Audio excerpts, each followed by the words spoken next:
नमः शिवाय। हर हर महादेव। श्री शिवाय नमस्तुभ्यम। हर हर महादेव। आइए दोस्तों, आज हम जानते हैं कि वट सावित्री व्रत पर बरगद के पेड़ के नीचे करे यह उपाय, पति को होगा धन का लाभ। तो चलिए जानते हैं इस बारे में।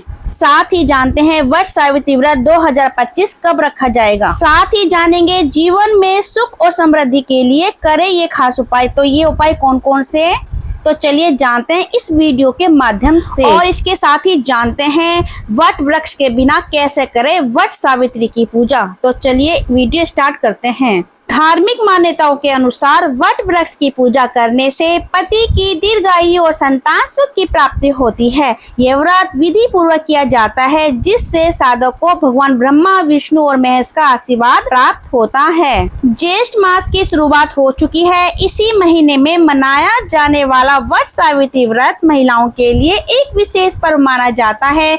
ये व्रत विशेष रूप से महिलाओं द्वारा ज्येष्ठ अमावस्या के दिन रखा जाता है। धार्मिक मान्यताओं के अनुसार वट वृक्ष की पूजा करने से पति की दीर्घायु और संतान सुख की प्राप्ति होती है। ये व्रत विधि पूर्वक किया जाता है, जिससे साधक को भगवान ब्रह्मा, विष्णु और महेश का आशीर्वाद प्राप्त होता है।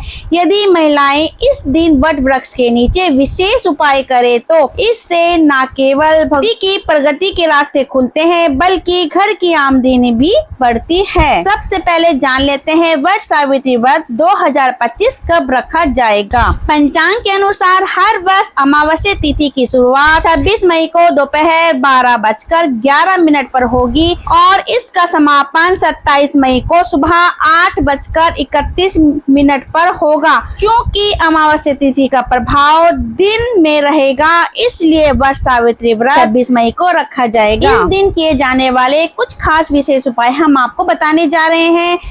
नंबर 1, वैवाहिक जीवन में शांति के लिए उपाय करें। यदि शादीशुदा जीवन में लगातार तनाव बढ़ा हुआ है तो इस दिन वट वृक्ष के नीचे भगवान विष्णु और माता लक्ष्मी की पूजा करें। पूजा के समय घी का दीपक जलाएं और पति पत्नी दोनों मिलकर वट वृक्ष की 11 बार परिक्रमा करें।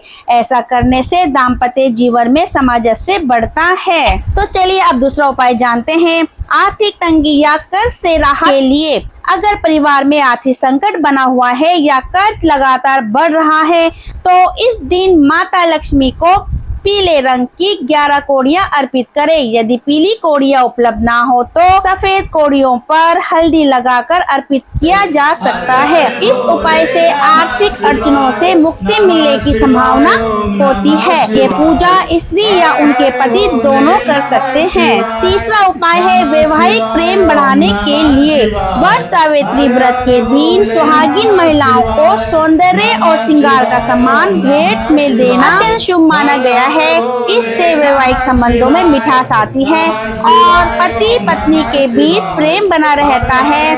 इस दिन कम से कम 11 विवाहित महिलाओं को सुहाग का सामान स्वरूप देना अत्यंत फलदायी माना गया है। अब जानते हैं प्रिय भक्तों, वट वृक्ष के बिना कैसे करें वट सावित्री की पूजा। तो चलिए जानते हैं इस बारे में। कई बार ऐसा होता है कि आप जिस जगह पर रह रही हैं उसके आसपास कहीं भी बरगद का पेड़ नहीं है, तो ऐसी स्थिति में आपको क्या करना चाहिए, इसी के बारे में हम आपको बता रहे हैं। वट सावित्री व्रत हर साल ज्येष्ठ माह की अमावस्या तिथि को रखा जाता है। ये व्रत सुहागिन महिलाओं के लिए विशेष महत्व रखता है, क्योंकि ये व्रत पति की लंबी आयु और खुशहाल वैवाहिक जीवन के लिए रखा जाता है। इस दिन पति की लंबी आयु के लिए वट वृक्ष की पूजा की जाती है।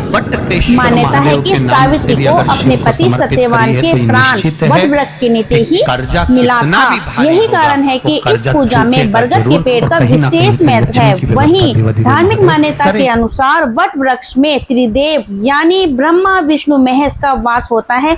लेकिन कई बार ऐसा होता है कि आप जिस जगह पर रह रही हैं उसके आसपास कहीं बरगद का पेड़ नहीं है, तो ऐसी स्थिति में आपको क्या करना चाहिए, इसी के बारे में हम आपको बता रहे हैं। प्रिय भक्तों, अगर आपके आसपास बरगद का वृक्ष न हो तो कैसे करें वट सावित्री की पूजा। तो चलिए जानते हैं।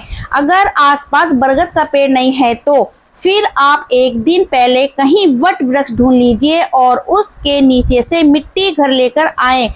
उस अब उस मिट्टी पर सावित्री और सत्यवान तथा भैंसे पर सवार यमराज की प्रतिमा स्थापित कर पूजा कर सकती हैं। इसके अलावा आप वट वृक्ष की डाली भी लेकर आ सकती हैं जिसमें फल लगे हों।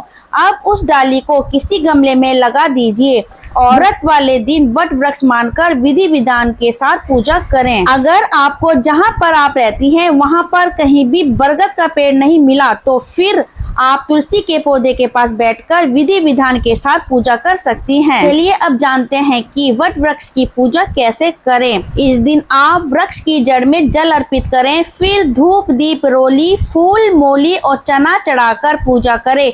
कच्चा सूत वट वृक्ष के चारों ओर लपेटते हुए 7 बार परिक्रमा करें। अंत में सावित्री और सत्यवान की कथा का श्रवण करें और अन्य महिलाओं को भी सुनाएं। प्रिय भक्तों, अब जानते हैं कि वट सावित्री व्रत में पानी कब पीना चाहिए। वट व्रत सावित्री व्रत में निर्जला व्रत रखने वाली महिलाओं को व्रत के पारण के समय पानी पीना चाहिए। इससे सुफल की प्राप्ति और सौभाग्य का आगमन होता है। वट सावित्री व्रत में शाम को क्या खाना चाहिए। शाम के समय वट सावित्री व्रत के दौरान फल जैसे केला, सेब, आम और अनार खाए जा सकते हैं। ये सभी सात्विक और ऊर्जा प्रदान करने वाली चीजें हैं। अब लास्ट में जानते हैं कि क्या कहती है धार्मिक मान्यता। धार्मिक मान्यता है कि इस व्रत से पति की लंबी आयु होती है और वैवाहिक जीवन में खुशहाली आती है। साथ ही व्रत करने वाली महिलाओं को यमराज और भगवान शिव की विशेष कृपा प्राप्त होती है। यही कारण है कि ये व्रत आज भी पूरे भारत में श्रद्धा से मनाया जाता है। तो चलिए दोस्तों, हम अपने शब्दों को विराम देते हैं। आपको ये जानकारी कैसी लगी? आपको ये जानकारी अच्छी लगी तो लाइक शेयर कमेंट करना ना भूलें। अब मिलते हैं अगली वीडियो के साथ, तब तक के लिए नमस्कार।